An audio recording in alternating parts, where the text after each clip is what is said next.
Welcome to the Impact Multiplier CEO podcast. If you're a chief executive, or if you think like one, and you want to create exponentially greater impact, then this show is for you. My name is Richard Medcalf, founder of X Quadrant. I coach some of the most successful and impressive CEOs and executive teams on the planet and help them achieve extraordinary results. And no matter how successful you've been in the past, there's always a whole new level of impact available to you. So if you're ready to play a bigger game than ever before, I invite you to join us and become an Impact Multiplier CEO.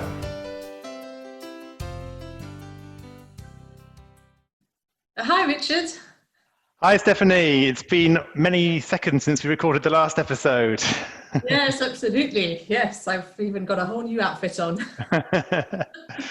Well, here we are. It's season 1. I should have actually bought a bottle of champagne. I know you've probably got a whole load of red wine already open on the sideboard, I guess. But Yes, I probably, yes, somewhere. I neither deny nor confirm the presence of my flat. well, we do live in France, so we've got to live up to people's stereotypes. Come on, Yeah. land of wine and baguettes. No, I'm afraid we're just here. We're just me and my glass of water, and a new season awaits. That's so exciting. So I guess, I can't, I have a memory like a goldfish, which means that you went through all of the things that we can do to increase our impact. What are we going to talk about today?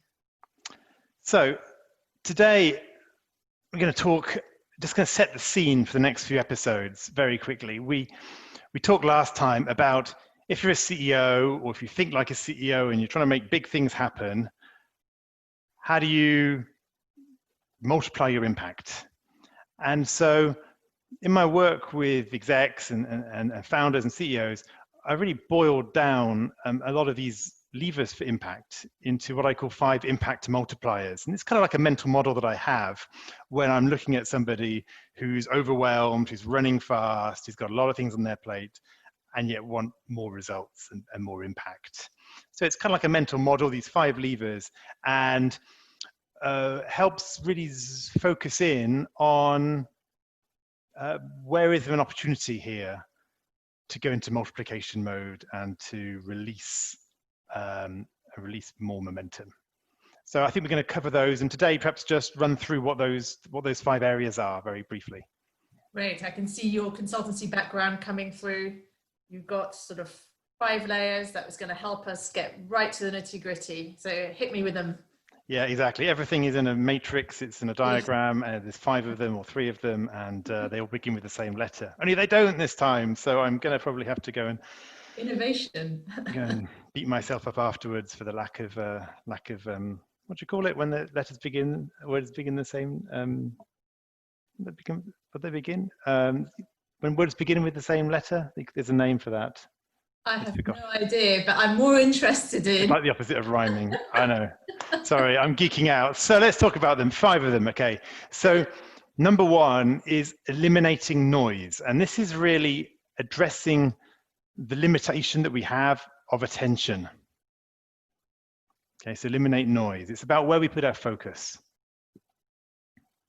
Okay, so would that be like, for example, between recording these 2 podcasts where I got distracted by a couple of emails that had come in, and sort of rather than focusing on this, I drifted off to do something else and came back? Is that what you mean by focus and eliminating noise, like staying on track? Well, I suppose for me, it's really the strategy question in some way. So for me, strategy, I'm a strategist. I've been a partner in a strategy consulting company and done more strategies. I've probably created more. I'm just thinking of all the strategies I've developed and all the ones that are probably still sitting on shelves in some corporation, as well as the ones that have worked. And strategy, when it works, it's a lens, it's a laser. It focuses activity. And you eliminate the noise. So when we have a strategy, I call it a strategy and not a smattergy, right? Smattergy is you throw everything out there and have a billion priorities. But eliminating noise is actually focusing in ourselves and focusing our teams on the things that are going to really move the needle. And the reality is most people are way too distracted, have way too many projects on the go, and fail to make the impact they want. Right. So it's essentially, and I know the problem of having too many projects on the go and competing priorities.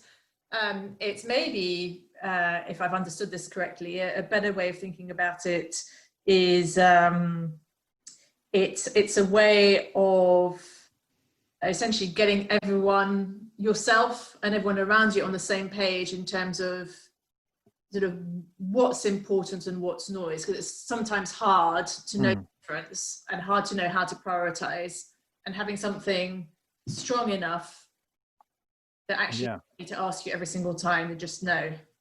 Right, exactly. So it's making sure that our return on time invested, if you like, is high. Okay. That we're doing the things with the limited time and attention that we have. We're doing the things that really matter right now. That doesn't mean just chasing the urgent things. It means dealing with the important things. Ones that are really going to make a difference. So that's eliminating noise. It's the strategy question. It's the lens. It's the focus. The next one is releasing commitment. So for me, this is the limitation of energy, right? If we're finding that we don't have the personal energy, motivation, desire, or if we find that our teams, people don't have that sense of commitment that perhaps we do to the project, then that's a problem, right? There's a constraint there. So how do we actually release commitment and release energy and drive towards these things that are so important?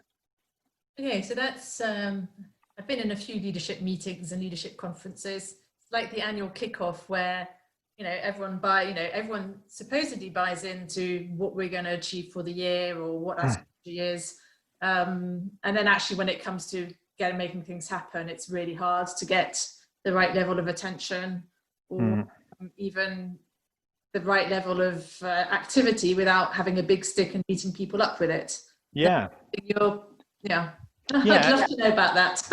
So I don't have to wield a big stick. And so often we're driving, I think, rather than driving results, wouldn't it be great to release them? That's why I call it releasing commitment, right? It's moving from the push all the time to actually, how do I actually create like a vortex that people actually want to come in my direction? Sounds less exhausting, I can tell you that for sure. It's one of these, it's one of these things, right? I think increasing impact, it has to involve a decrease in our own intensity, actually, which is totally counterintuitive, but I think that's what happens. So the third area is accelerating learning. And I see this in, this is around insight, and it's around, I call it addressing the limitation of mindset. Because a comment I hear in my CEO clients so often is, my people don't get it, or they've got a fixed mindset. I've got a growth mindset, they've got a fixed mindset. I've heard them before. And it's amazing when we have all these distinctions. We always have the good one, and the other people have the bad one, right? So yes, that's for me the question is, it's around how do we kind of transmit insights in the organization. Okay, so I'm trying to think of how that's different from releasing commitment. Is that sharing information? Is that a communication issue? Or is it a hearts and minds issue? How is it different from releasing commitment? So I think commitment is really that desire, that drive, to some degree, some clarity. Well, that comes into the noise part, I guess, the first one. But for me, the accelerating learning is first of all, just asking the question, are we learning faster than the market is changing? Are we learning faster than our competitors? Do we have a learning culture or do we have a performance culture? And then they're not the same, right? And if you want a performance culture in the long term, if you want performance in the long run, you need to be learning now. But it's more about how do we transmit our insights and our understandings across our people? So how do we even have a discussion across that organization about the same topics? Do we even have the same language? Are we even able to bring the same nuances and explain to people in a way that they'll take? Or if we create best practice, are we actually able to distribute it and have it adopted in the organization? So for me, it's really that transmission of insight. It's more about having a framework that allows people to work well together, and to allow new insights to kind of propagate around the organization, rather than having kind of a clique who get it, and a lot of other people that don't get it in some ways. It's like that top-down pyramid where the whole leadership team knows exactly what the insights are, and the further you go across the organization, the less people know, and it's really hard to bring everyone together. Yeah, or you send the leadership team on some big management retreat, and they get some guru comes in, the guru delivers some great concept, management theory, everyone really gets excited about it, and they get back, and of course it's almost impossible to transmit that into the organization when everybody's overloaded, everybody's busy, and so it never gets adopted because we haven't been able to accelerate the learning and to scale the learning across the organization. Yeah, super frustrating. But when it's done well, I've seen a couple of examples where, I worked for an organization which was really decided to roll out growth mindset that you mentioned. And I think that's probably one of the first examples I've seen of like a really sustained initiative to really roll out sort of that tool set and that sort of that methodology or approach across an organization. It's not actually complicated. It's not necessarily easy, but it's not actually complicated. It requires some desire and willpower to do, but it transforms. I remember in consulting, we totally upgraded our sales process almost overnight, raising these principles. So I'll explain more about that in the next episodes when we get onto it. But it's powerful stuff, right? The ability to create organizational wide ahas is a massive driver for success. Okay. Brilliant.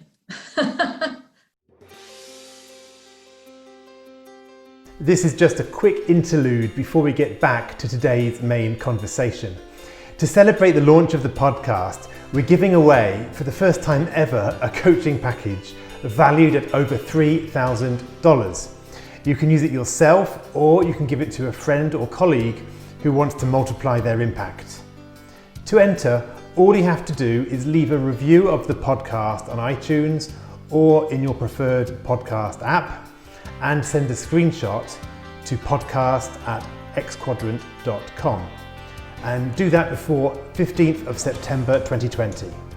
If you do miss that deadline, then leave a review before the 15th of October, and there'll be a chance to win a smaller coaching package. For all the details, head to xquadrant.com/podcasts. Reviews are the lifeblood of any podcast, and so whether or not you're within the eligibility time, it would still be fantastic if you would leave us a review if you like the podcast, or if you see the potential in the future as we continue to refine it, develop it, and add to it. Many thanks, and let's get back to that conversation. Move on to number 4, shall I? Number 4 is addressing friction and drama. Now, we all know this one. This is our favorite, right? And so I describe this in terms of limitations. This is the limitation of collaboration, right? Theoretically, teams and organizations should act as a multiplying factor, right? They should be more than the sum of the parts. And often it almost feels that as we get bigger and bigger, it almost becomes negative, right? It becomes harder because there's all this friction and drama. So we need some ways to address friction and drama systemically. Yeah, I mean, friction and drama, you can either avoid it or you can deal with it. And I think a lot of us, I've seen a few examples of there's always the brilliant jerk, which I think is a way of avoiding friction and drama rather than dealing with it. They just go, he's a jerk, but he gets results. And I think, you know, I hope that that's what this is sort of addressing, is that actually that's not good enough. Not good enough if you want to really sort of be impactful and move forwards and expand and multiply. Yeah, I mean, what you need in the end is you need not only, you know, you as a leader to make sure within your leadership team you're addressing friction and drama, but that they're also being equipped with the tools to do that in their teams, and that across silos in the organization, you're not creating those friction and drama as well. So I think this is the question about how do we insert the oil in the different parts of the organization so that we actually come together rather than spend our time internally. Well, I mean, if I take example of family, people are people. You'll fix one problem somewhere and there'll be another problem will pop up elsewhere in terms of friction. Yeah. That's got to be a continuous effort. And if you haven't got a toolkit, that's going to suck up time and energy like nobody's business. Yeah, I say there's no business transformation without people transformation. You know, there's no all business issues are people issues. When you actually go down a few levels, you get to a person, right, or people very quickly. So I think that's having some tools around that is a key. It's a key thing, right? Yeah. Can't wait. And we'll solve it all in about 20 minutes. Don't worry, it'll be very, very. I know what I've been doing wrong with all that friction and drama in my life. Yeah, don't worry. Yeah, we're not going to solve them all straight away on the episodes, but we'll definitely cover for each of these. We'll give some ideas, some tools, and then obviously in future episodes and future series, we'll kind of dive deeper and deeper into different parts of this as we move forward. I think that was 4. That's right. Number 5 is mastering transformation. And this is the limitation of behavior. I think I mentioned on our last chat, you can have all the insights you want, all the strategies you want. But as we know, we've all been there. We've all been to the annual offsite. We've agreed the strategies and everything else. So we've decided we need to do things differently and do less of this, and we need to delegate more, or whatever it is we've decided. And then we get back a year later and frankly, nothing's changed. The same behaviors are evident. And so how do we get over that? We have to become masters of transformation. We have to be able to do that difficult thing, which is changing habits and behaviors as an adult. It's incredibly difficult. Yeah, I mean, I must say, like in my career, I've run teams full of people who are fresh out of university and people who are about to retire, and resistance to change or acceptance of change. I think I've seen the whole spectrum, but really transforming. If I'm truly honest, I think I've only seen that a couple of times in a 20-year career. I mean, that's you know, because how is transformation different from just change? You know, we talk about reduced commitment and learning. How is that the next notch in terms of transformation? I suppose I see transformation as sustained behavior change, perhaps, or upgrades. And this is habits, exactly. For me, it's all about habits. We have personal habits, we have team habits, we have meeting habits, we have leadership habits. And so every blog post you read, every article you read, every whatever it is, there's often an invitation to do something and to make it part of your operating model and your habits. Some of those can kind of be like tick the box, just like we need to just implement X, you know. But a lot of them are actually about how do we build the new habits? How do we change the way we do things? And a lot of that's what I spend time with my clients on. It's what are the one or two or perhaps 3 key behaviors that if they were just to shift those in some key moments, will create a whole wave of impact. And I can tell some stories about that. And it's incredible. And it's systematic. I find that when I help somebody really focus in on the behaviors which are going to make a real difference, and they understand the stakes, and they can get a very clear vision of what that change looks like, when it's going to happen, and there's some various techniques to kind of keep people in the game. How do you actually stay focused on those habits over a while? Then actually you can create a new way of operating. And we have all done that in the past, but often it's not intentional.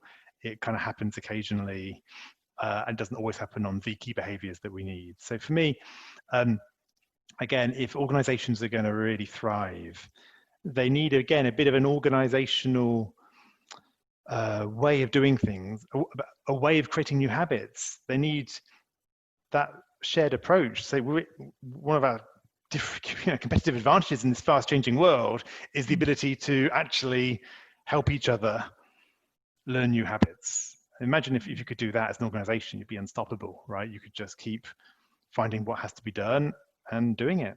Yeah, I guess forming a new habit as an individual is hard enough, but the results are great. You just got to look at sort of parallels to sport and training and stuff. Yeah. If you don't have to think about it and consciously think, I have to go to the gym today, it's just a habit. But if you can instill a habit in a professional context or a team context, that's a multiplier, I guess. That's the whole point. Yeah, and as you said, personal habits can be hard enough, but say a leadership habit, the problem is that doesn't just rely on you. It actually also depends on the perception of other people. Yeah. So you're not just trying to change yourself, you're also trying to make sure that their perception keeps up with reality. You might have said, I've nailed it. I have stopped micromanaging, right? Or whatever it is, right? Or I've stopped, demolishing people in meetings or talking over people or whatever it is, right? But they might not have noticed. And if they haven't noticed, then the impact, then your behaviors hasn't yet changed their motivation, their engagement, their whatever it is. Because they're kind of like, oh, my boss is, whatever. So it's changing your habit and also helping perception keep pace with the rate of change, which is also important. All right. Okay. I think I'm going to have a lot to learn here.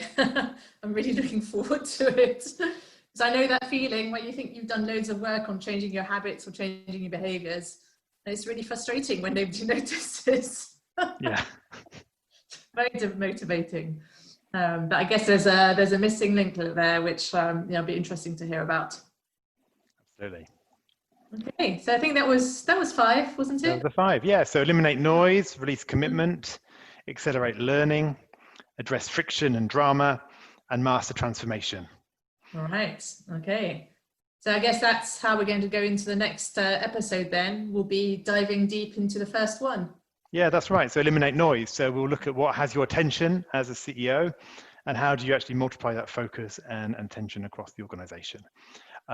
Specifically, it's things like, how do you not get sucked into operations all the time and actually focus on the value creating activities? And how do you identify those behaviors and those activities that are going to move the needle? And then how do you help your team do that? How do you help your team focus on what's important right now? All right. I am looking forward to that, learning and sharing with the audience and with you. Thank you, Richard. That's great. So perhaps just to say, if you're interested in getting the notes for this, you can head over to xquadrant.com/001 to get the show notes for this. And otherwise, yes, speak to you on the next episode. Okay, speak to you soon. Bye everybody. I hope you enjoyed this conversation. Now let's talk about you. When you're in a position of top leadership, when you're in the biggest role of your career, who supports you at a deep level as you lead others? Who helps you multiply your impact and get to the next level? Well, this is what we do. If you'd like to know more about our community of extraordinary leaders, visit us at xquadrant.com.